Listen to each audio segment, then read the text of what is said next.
This week, not only do we celebrate EMS Week, but also the 43rd year for Seneca County EMS. Seeing many changes over the years, one thing has remained consistent. The dedicated EMTs and paramedics are always ready to answer the call. 2023 brought even more changes to Seneca County EMS following the tremendous support and generosity of district residents with the passing of the EMS levy. Seneca County EMS now provides primary EMS coverage to the townships of Venice, Reed, Bloom, Scipio, Seneca, Big Spring, Jackson, and Liberty townships, currently staffing 4 ambulances and 1 Echo paramedic to respond to all emergency calls 24 hours a day, 7 days a week. Seneca County EMS would like to wish all fellow EMS providers a very happy EMS week and extend our gratitude for your continued dedication to providing quality EMS care to your communities. Without the dedication of many, we would be unable to provide prompt and effective emergency care to those in need. As we know, emergencies can happen anywhere, anytime.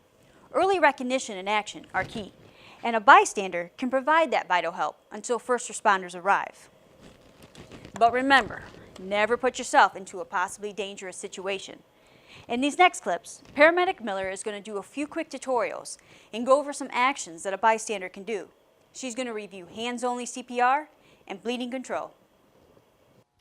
Hi, I'm Kendra Miller with Seneca County EMS.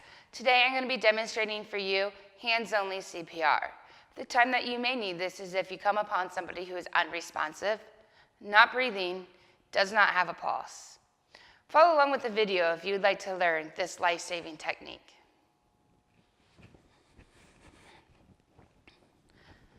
To begin, we're going to take our hands, placing our dominant hand over top of our non-dominant hand, interlacing the fingers like so. You're going to place the bottom part of the palm in the center of the patient's chest.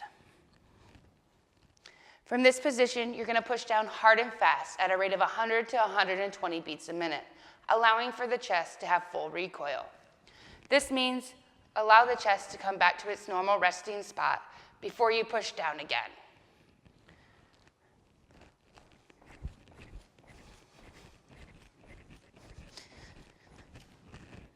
That is how you provide adequate compressions.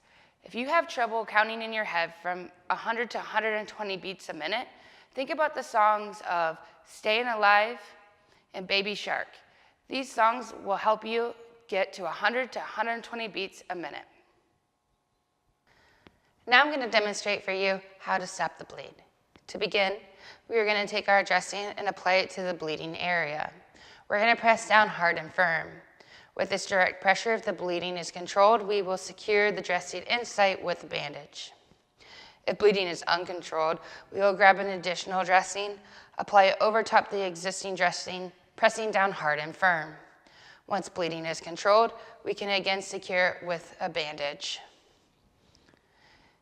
If bleeding still is not secured, at this time, we may think about going to a more advanced way to stop that bleed. A tourniquet is the way to do this. A lot of your first aid kits now come with tourniquets.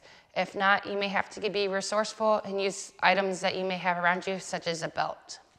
To apply a tourniquet, you want to open it, secure it at least 2 to 3 inches above the bleeding area, but not across the joint. You want to take this and get it as tight as you can initially. You're going to turn this wing until the bleeding subsides. You will secure it, place the Velcro over the top, and write the time that you applied the tourniquet. At this point, if you think that you need a tourniquet, you should be calling 911. Tourniquet should be applied if there is any bright red squirting blood, and if you cannot control a bleed with direct pressure. I would also like to demonstrate wound packing for you. This is done on penetrating wounds or wounds that are holes or too deep or large to be able to control the bleed with direct pressure. In order to do this, you will take your bandage, take the end, and start stuffing it into the wound itself. This is a painful process for the person that is having their wound packed, so do not be alarmed if they have some discomfort.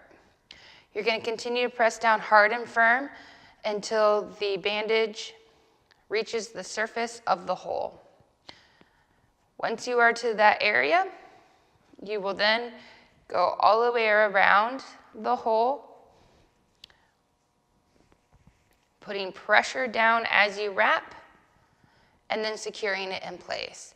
This should subside the bleeding and could also be used when using a tourniquet as well if the bleeding does not stop with the packing.